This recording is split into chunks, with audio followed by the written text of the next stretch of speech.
तब से हमने कांग्रेस का काम किया, हमारे पिताजी ने किया, हमारे बब्बा ने किया। बढ़ता ही गया, ग्राफ अपना कहीं घटा नहीं जब से काम किया चलाई है। तो अपन कुछ ना कुछ करते ही रहते हैं। तो ऐसा लगता है कि पार्टी हम ही को टिकट देगी, इसलिए कि काम हमने किया है, काम के आधार पर हम टिकट। 18 में हमको प्रत्याशी नहीं बनाया गया, 18 में भी हमने काम। पार्टी किसी और शख्स को टिकट दे देती है, फिर राजू प्रजापति की भूमिका क्या रहेगी, कैसी रहेगी? काम करेंगे जो पहले पूर्व में भी काम किया हमने। ऐसा तो नहीं कि राजू प्रजापति अपना झंडा लेके चंदला विधानसभा से कांग्रेस को जिताना है और कांग्रेस ही जीते। बड़न को काम है वो हो जाना, लेकिन हम दोनों धड़ा हमारे गुटबाजी होती तो वो तो अंदर बड़े बड़े लोग हैं, थोड़ी बहुत हो गया होगा, लेकिन हमको मीटिंग में ना हमको पार्टी में समझ में नहीं आता। भ्रष्टाचार केवल अधिकारी और कर्मचारी इनकी सरकार चला रहा है। भाजपा के लोग केवल भ्रष्टाचारी के अलावा इनने कुछ किया नहीं। वही तो बालू का उत्खनन किया है, गिट्टी का उत्खनन किया। भाजपा के नेता सारे लिप्त हैं। ये नेता केवल वादा करते हैं,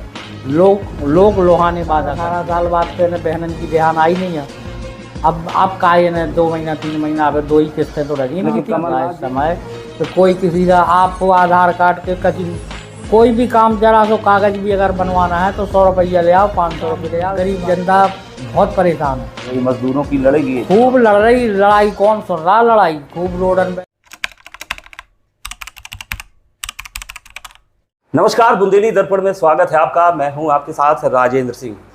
सियासत का दौर है, चुनावी सरगर्मियां तेज हैं और ऐसे में हम रूबरू करवा रहे हैं आपको अलग अलग विधानसभा क्षेत्र से अलग अलग पार्टियों के जो दावेदार हैं। और इसी कड़ी में हम छतरपुर जिले की चंद्रा विधानसभा क्षेत्र से अपनी प्रबल दावेदारी कर रहे कांग्रेस के राजू प्रजापति से आपकी मुलाकात करवाने जा रहे हैं। राजू भाई, स्वागत है आपका बुंदेली दर्पण में।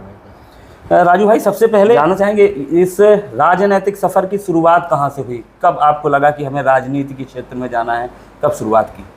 देखिए भाई साहब, शुरुआत तो हमारे पिताजी ने और हमारे दादाजी हथे, तब से हमारे घर में स्वतंत्रता संग्राम में भी हथे, हमारे बब्बा हरे। तब से हमने कांग्रेस का काम किया, हमारे पिताजी ने किया, हमारे बब्बा ने किया, और उन्हीं को देख के हम लोगों ने काम किया। अब जैसे इसी विधानसभा में देख लो आप, तो मात्र कांग्रेस को 4000 वोट मिला करते थे उस समय पे। तो तब से हमने काम किया तो 4000 वोट मिले। फिर उनके टानगा वारन होने 8000 वोट मिले। एक दफ़े वो भी चुनाव लड़ चुके, टानगा वाले महाराज। तो उसके बाद हमारे संतोष अहरवार जी आए, उन्हें भी 9000 10,000 वोट मिले। फिर गोपी माड़ साहब आए, उन्हें लगभग पहले उन्हें 28,000 वोट मिले। फिर 18 के पिछले ही चुनाव में उनको करीब 40,000 वोट मिले। तो मतलब ये लगातार बढ़ता ही गया, ग्राफ अपना कहीं घटा नहीं जब से काम किया है, जब से ग्राफ बड़ा ही बड़ा है। क्या क्या किस तरीके से आप जनसंपर्क करते रहे, किस तरीके से कांग्रेस की अलग जगाते रहे? क्योंकि लंबे अरसे से कांग्रेस का विधायक नहीं है चंदला विधानसभा क्षेत्र में। नहीं तो अलग इसलिए जो भी मध्य प्रदेश कांग्रेस कमेटी से जो भी मतलब हमारे जो आला नेता हैं, जिला अध्यक्ष हो, चाहे जिला के और भी नेता हैं, तो काम उन्हीं के कहने पे, उनके उसी के आधार पे लगे रहे। अब जैसे घर चलो घर घर चलो, सबसे पहले हम आए थे इस बार, वो आई मध्य प्रदेश कांग्रेस कमेटी से आया था। तो मैं सारी पूरी गर्मी मैंने पूरी साल किया है वो घर चलो घर घर चलो, मतलब पूरी साल। फिर उसके बाद गांधी चौपाल, फिर करीब फिर हाथ से हाथ जोड़ो, फिर ये भी मैंने किया है। और फिर हमारी जो यात्रा चली है, जो राहुल गांधी ने चलाई थी यात्रा, वो भी हमने पूरी विधानसभा में चलाई है। तो अपन कुछ ना कुछ करते ही रहते हैं विधानसभा में। ये जरूरी नहीं कि अन्य लोग कर रहे हैं नहीं कर रहे हैं, आप मतलब जुटे रहे? नहीं, हम बिल्कुल कंटिन्यू लगे हैं और पार्टी की सेवा हम शुरू से कर रहे हैं और पार्टी की सेवा करना ही हमारा काम है। अभी अगर दावेदारों की बात की जाए चंदला विधानसभा क्षेत्र में, तो एक बड़ी लंबी फहरिस्त है, न जाने कितने नाम आ गए हैं सामने, दावेदारी कर रहे हैं अपनी अपनी। लेकिन अगर ज़मीनी जो आपकी तमाम ये चाहे हाथ से हाथ जोड़ो अभियान हो, घर घर चलो अभियान हो, या भारत जोड़ो यात्रा हो, इसमें कोई जो आपके कांग्रेस के ये तमाम जो दावेदार नेता हैं वो कोई ज़मीन पे नज़र नहीं आए, ऐसा क्या मानते हैं? नहीं तो वही तो हम बता रहे हैं ना आपको कि शुरू से मैंने काम किया है और पिछले 15 साल से तो कंटिन्यू में काम कर रहा हूँ। तो मतलब यही है कि हमारा ये रहता है कि हमको काम करना है। और रही बात जैसे आगे टिकट की और उसकी, तो वो तो पार्टी का काम है। पार्टी हमको ऐसा लगता है कि पार्टी हम ही को टिकट देगी, इसलिए कि काम हमने किया है, काम के आधार पर हम टिकट मांग रहे हैं। काम तो आपने पहले भी किया था, हरप्रसाद अनुरागी 2013 हारे, फिर 2018 हारे, अभी भी चर्चाओं में आता है कि उनका नाम सबसे ऊपर है। तो आप मतलब, और अन्य लोग भी, 2 लोग ऐसे हैं जो पिछली बार चुनाव लड़ चुके 2018 में, चाहे वो समाजवादी से अनित्या सिंह लड़ी थी या बहुजन से पुष्पेंद्र अहिरवार लड़े थे, ये भी अब कांग्रेस की दावेदारी कर रहे हैं। अन्य लोगों के नाम ही हैं जो एक और व्यक्ति हैं जो अभी जिला पंचायत में पटकनी लगा चुके हैं, आपके गोपी अनुरागी बुरी तरीके से हारे थे उनसे। तो ये तमाम फहरिस्त जो आ गई है कांग्रेस में, इस सब के बीच राजू प्रजापति अपने आप को कहाँ रखते हैं? भाई साहब क्या है कि काम के आधार पे काम हमने शुरू से किया, ईमानदारी से किया। जैसे 8 में हमको टिकट नहीं मिली, हमने 8 में भरपूर काम किया है। हमको 13 में भी प्रत्याशी नहीं पार्टी ने बनाया, तब भी हमने पूरा काम किया है, प्रत्याशी के साथ में रहे हम। 18 में हमको प्रत्याशी नहीं बनाया गया, 18 में भी हमने काम किया है। उस 18 के बाद लगातार पूरी 5 साल काम किया है। 18 के पहले किया, 13 के पहले किया, मतलब पूरे 5 साल का रिकॉर्ड हमारे पास तो रिकॉर्ड है ना भाई साहब। तो हम काम के आधार पे ही पार्टी टिकट देती है और हमको पूरा विश्वास है कि पार्टी हम ही को प्रत्याशी बनाएगी।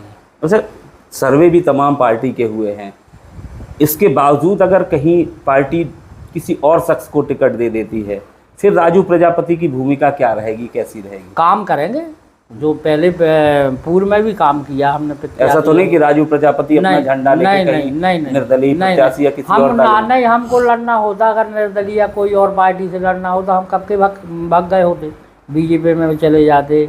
हमारे पास ऑफर भी है, तो आज भी ऑफर है, लेकिन हम कभी सोच नहीं सकते हैं अपने जीते जी हम कांग्रेस में रहेंगे, वो कांग्रेस का काम करेगा।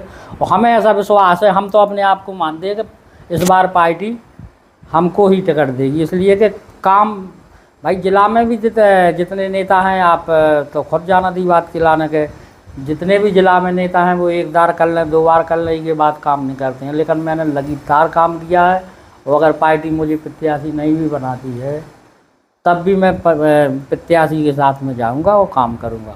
और इस बार चंदला विधानसभा से कांग्रेस को जिताना है और कांग्रेस ही जीतेगी। कांग्रेस की बात करें तो छतरपुर में 2 धड़े माने जाते हैं। एक धड़ा जो वर्तमान विधायकगण हैं उनका है, एक धड़ा पूर्व विधायक का माना जाता है। आपको कहीं उस धड़े में माना जाता है, उस ग्रुप में, तो ऐसा ग्रुपबाजी गुटबाजी क्यों नजर आती है कांग्रेस में? नहीं देखिए, वो तो ऐसा है भाई साहब के वो बड़न को काम है, वो हो जाना, लेकिन हम दोनों धड़ा हमारे हैं। और मैंने तो ये देखा है कि जैसे कोई जिला कांग्रेस कमेटी में भी बैठकें होती हैं तो पूर्व विधायक भी आते हैं, विधायक लोग भी आते हैं, हमारे जिला के अध्यक्ष भी आते हैं, हमारे जो संगठन के मंत्री हैं वो भी आते हैं, वो सारे कार्यकर्ता आते हैं। मुझे अभी ऐसा समझ में नहीं आता कि गुटबाजी है, वो गुटबाजी होती तो वो तो अंदर बड़े बड़े लोग हैं, थोड़ी बहुत हो गया होगा, लेकिन हमको मीटिंग में ना, हमको पार्टी में समझ में नहीं आता कि गुटबाजी हमारी। राजू प्रजापति को इस सबसे मतलब नहीं है, वो अपने क्षेत्र में नहीं, हमें किसी से, हमारे सब बड़े लोग हैं, हमारे सम्मानीय लोग हैं, हम उनके भी जाते हैं, उनके घर भी बैठते हैं, उनके यहाँ भी जाते हैं, उनके यहाँ भी बैठते हैं, उनसे भी वातावरण करते हैं, उनसे भी वातावरण करते हैं। राजू भाई, जिस तरीके से चंदला विधानसभा क्षेत्र है, बहुत सारे मुद्दे हैं यहाँ के, चाहे वह आवारा गौवंश का मुद्दा हो, नील गायों का मुद्दा हो, किसानों का मुद्दा हो, बारीगढ़ गौरिहार क्षेत्र में सिंचाई का मुद्दा हो, आपको क्या लगता है क्यों नहीं अब तक ये पूरे हुए निभाई? देखिए, विपक्ष की भूमिका हमने सही ढंग से निभाई है, और भाजपा में तो अब सारी मध्य प्रदेश में भी ये खबर है कि भ्रष्टाचार केवल अधिकारी और कर्मचारी इनकी सरकार चला रहा है। ये लोग कहीं कोई, यहाँ ये लोग ये है कि भाजपा के लोग केवल भ्रष्टाचारी के अलावा इनने कुछ किया नहीं। इनने किया है तो 15 साल जब से इनकी सरकार हुई तो बालू का उत्खनन किया है, गिट्टी का उत्खनन किया है। इनने मतलब जितने भी भ्रष्टाचार से लिप्त हैं वो सारे भाजपा के नेता सारे लिप्त हैं। चंदला विधानसभा क्षेत्र की आपकी नज़र में ऐसी क्या मूलभूत समस्याएं हैं जो अब तक हल नहीं हुई? राजू प्रजापति की नज़र में क्या ऐसी कमियां हैं या चीज़ें जो आम लोग उससे दूर हैं? देखिए, एक तो ये है कि हमारे यहाँ पर्याप्त आदमी परेशान है गौ माता से, आवारा ढोर जो पशु होते हैं, इससे बहुत ज़्यादा परेशान। 13 में जो विधायक बने थे उनकी भी यही मांग थी, और ने अपने भाषण में भी हर जगह नुक्कड़ सभा में यही कहा था कि हम इन मतलब जो रोज़ होते हैं ना, जो जी नील गाय, इनको हम हटा देंगे। आज तक वो उन्होंने ना हटाई है। और वो 13 की अपेक्षा और बढ़ गई, गौ माता भी बढ़ गई। और जो 10 साल 15 साल से जो राजनीति कर रही हैं, भाजपा पार्टी राजनीति कर रही है ये आवारा पशु पे, वो और बड़े हैं, घटे कहाँ हैं। और नीलगाय हैं, बड़ी हैं, घटी तो है नहीं है। तो भाजपा के नेता केवल वादा करते हैं, लोग लोहाने वादा करते हैं। जैसे अभी उन्होंने लाडली लक्ष्मी बहनावारी स्कीम चलाई है, तो ये 15 साल 20 साल इनकी सरकार रही, केवल 15 माह की सरकार रही है बीच में। तो अब ये 15 साल 18 साल बाद तो इन्हें बहनन की ध्यान आई नहीं है। अब का इन्हें 2 महीना 3 महीना, अब 2 ही किस्तें तो रही। लेकिन कमलनाथ जी ने भी तो कह दिया कि हम आएंगे तो हम भी 1500 रुपए देंगे। नहीं, बिल्कुल बिल्कुल कमलनाथ जी ने जो कहा है, तो देखा देखी नहीं हो गई। नहीं, पिछले में आप देख लो ना, 15 महीना की सरकार में 27 लाख किसानों को कर्जा माफ़ हुआ है। बिजली 100 यूनिट हमारे तो फ्री है थी, 2 लाख तक को किसानों को कर्जा माफ़ है। तो हमारे तो 25,000 से बढ़ा के 51,000 शादी विवाह में किए है। हम कमलनाथ ने जो कहा था वो किया है, वो करते जा रहे थे, ऐसा भी नहीं है। अगर सरकार चलती हमारी तो हर कैबिनेट की मीटिंग में कम से कम 5 लाख 10 लाख किसानों का हर बार कर्जा माफ़ हो रहा था। वो होना ही था, वो अब होगा। अब सरकार बनेगी तो अब कर्जा माफ़ होगा। गौशालाएं कमलनाथ सरकार के कार्यकाल में पास हुई, बनी भी बहुत है, लेकिन क्या आपको लगता है कहीं गौशालाएं संचालित? 10,000 गौशाला बनी हैं, और उसी के बाद हमारी सरकार गिर गई। तो ये भाजपा की सरकार केवल उसको चालू नहीं करा पाई। चालू वो इसलिए नहीं करा पाई है कि नहीं तो कमलनाथ का नाम हो जाएगा, ये बैठ जाएंगे तो फिर ये कभी हटेंगे नहीं। इस वजह ईर्षा है, केवल ईर्षा। लेकिन वो कमलनाथ सरकार के टाइम पे गौशालाएं बनी बिल्डिंगें भी खड़ी हैं, कई जगह खंडहर सी हो रही हैं। विपक्ष की भूमिका में आप लोग ऐसा आंदोलन क्यों नहीं करते? कई बार आंदोलन किया है, ज्ञापन दिए हैं, लेकिन आप जाना तो कि शासन प्रशासन कितनी मुस्तैदी से काम कर रहा है इस समय। तो कोई किसी का आपको आधार कार्ड के कोई भी काम, जरा सो कागज़ भी अगर बनवाना है तो 100 रुपया ले आओ, 500 रुपये ले आओ, इसके बाद भगा देते हैं आदमी ऑफिस से। बिना रिश्वत के काम नहीं होता। बगैर रिश्वत के मैं तो खुलेआम सीना ठोक के कह रहा हूँ कि एक आदमी सिंगल बता दे गरीब जनता को कि एक आदमी ने काम किया है, एक कोई काम। गरीब जनता बहुत परेशान है। मध्य प्रदेश में तो है ही कहानी, तो जब पूरे देश में भी है, लेकिन चंदला विधानसभा में सबसे ज़्यादा है। आपको भी इस चीज़ के आंकड़े पता होगा कि कितनी बुरी तरह से परेशान है कि गरीब जनता। चंदला विधानसभा क्षेत्र में रेत का मुद्दा बहुत एकदम तेज़ी से पूरे प्रदेश में नहीं बल्कि देश में कई बार गर्म आ चुका है। रेत उत्खनन बराबर पहले भी चलता रहा, अभी भी चलता है। ओवरलोड ट्रकों की वजह से रोड नष्ट हो जाते हैं। राजू प्रजापति अगर विधायक बनते हैं, क्या प्राथमिकता रहेगी क्षेत्र के लिए, क्या करेंगे? प्राथमिकता तो यही रहना है भाई साहब, जैसे हमारे तो स्कूलन में मास्टर ही नहीं है। बहुत सी जगहें ऐसी हैं कि स्कूल में मास्टर नहीं है। मैंने खुद सेम देखा है जाके, उसकी आवाज़ भी उठाई है। अस्पतालन में आप चले जाओ, चंदला ही चले जाओ, बिल्डिंग मैंने खुद निरीक्षण किया तो बिल्डिंग गिरने वाली है, तो वहाँ भी नर्स तो ठीक है, डॉक्टर ही नहीं है। गौरिहार चले जाओ, आप बारीगढ़ चले जाओ, कहीं भी चले जाओ, सबसे पहले प्राथमिकता यही रहेगी कि एक तो अस्पतालन में डॉक्टर होने चाहिए, स्कूलन में मास्टर होने चाहिए, पानी सबसे पहले, पानी, सड़क, बिजली, स्वास्थ्य, पलायन। मेन मुद्दा हमारे तो पलायन भी है, कम से 20 से 30%। तो कम से कम हमारे तो दिल्ली भग जाता, पंजाब भग जाता आदमी, पेट पाल। क्या मानते हैं क्यों भग जाता है? सरकार 100 दिन की रोजगार देने की तो गारंटी लेती है, लेकिन मजदूरी जो है एक मजदूर की वो कितनी कम है? नहीं तो इस विषय पे कांग्रेस आप लोग क्यों नहीं बात उठाते कि 203 रुपए मजदूरी में कैसे एक मजदूर का जीवन यापन हो सकता है? क्या है, देखिए कांग्रेस की सरकार आएगी, मैं उसका भी जवाब दे रहा हूँ आपको।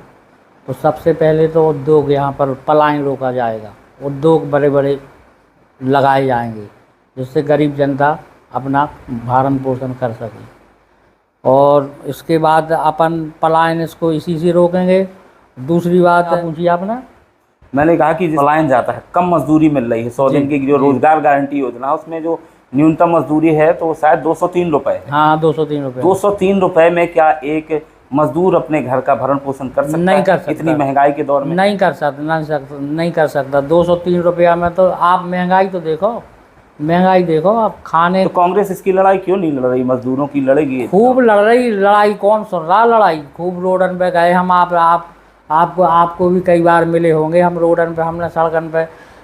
ये तो अब तो ये तो ठीक है, ये तो चल ही रहा है। अब खाद बीज में देख लो आप, हमने कई जगह आंदोलन करे कि बारीगढ़ में करे, गौरहार में करे, हमने रोड चक्का जाम करे। खाद बीज में देख लो आप, किसान को टाइम से कभी ना खाद मिला है ना बीज मिला है। ये है दशा। भाजपा बातें तो भी बहुत लंबी लंबी में, ये कर देंगे वो कर देंगे, लेकिन करते कुछ नहीं। ज़मीन पे उनका कुछ भी नहीं है। वो तो ऐसा है कि अब वो बन गए हमारे टिकटें भी ऐसी कछु बटी हैं। अब किसी का नाम तो नहीं अपन लेना चाहते, लेकिन चल गए, जीत गए लोग बाग। अच्छा, जिस तरीके से इतने सारे दावेदार हैं आपके, जब भी अरुण यादव जी आए थे उनसे भी मेरी बात हुई, उनका कहना था कि मतलब बड़ी खुशी हुई कि इतनी आज भी इतने साल विधायक न होने के बावजूद कांग्रेस के लिए इतने दावेदार हैं। इन दावेदारों में टिकट तो किसी एक को ही मिली, बाकी कुछ ऐसे भी जो अन्य दलों से आए हैं, तालमेल कैसे बिठा पाएगी? फिर तो नहीं विद्रोह होगा, फिर कोई गुटबाजी होगी जिसका फायदा भाजपा को मिले? कैसे तालमेल बिठाएंगे? देखिए, इस बार तो ऐसा नहीं है। सब लोगों ने कहा है, कसम खा के कहा है, और हमने भी कहा है, और हम आज भी कह रहे हैं आपके चैनल के माध्यम से कि ऐसा नहीं होगा। और दूसरी बात, ये सच्चाई इसमें भी सही है कि किसी के माथे पे तो लिखा नहीं है कि आदमी अंदर से बेईमान है कि ईमानदार है। लेकिन हमने अभी किया है 15 साल, हम अपने उसी पे चलेंगे। अगर पार्टी हमको प्रत्याशी बनाएगी तो, और ना बनाएगी तो। वैसे हमको पूर्ण विश्वास है कि पार्टी हमको प्रत्याशी बनाएगी और हम ही चुनाव लड़ेंगे अगला, क्योंकि हमको 3 बार हो गया, चौथी बार टिकट मांग रहे हैं, हमको प्रत्याशी अभी पार्टी ने बनाया नहीं है। तो ये है कांग्रेस के जिला उपाध्यक्ष राजू प्रजापति जी, जो चंदला विधानसभा क्षेत्र से कांग्रेस की टिकट के लिए प्रबल दावेदारी कर रहे हैं। उनका ये कहना है कि वो लगातार 3 बार से टिकट की मांग कर रहे हैं और इस बार भी पुरजोर तरीके से उन्होंने अपनी मांग रखी है। साथ ही वो पार्टी के लिए सक्रिय रहे। उन्हें जब टिकट नहीं भी मिला तब भी उन्होंने पार्टी के लिए समर्पित भाव से काम किया और लगातार किया है। इस बार भी पार्टी पे उन्हें पूरा भरोसा है कि उनकी दावेदारी मानी जाएगी और उन्हें चंदला विधानसभा क्षेत्र से कांग्रेस अपना उम्मीदवार बनाएगी। फिर किसी नेता से, दावेदार से हम कराएंगे आपको रूबरू। दीजिए मुझे इजाज़त। नमस्कार, बहुत बहुत धन्यवाद राजू भाई।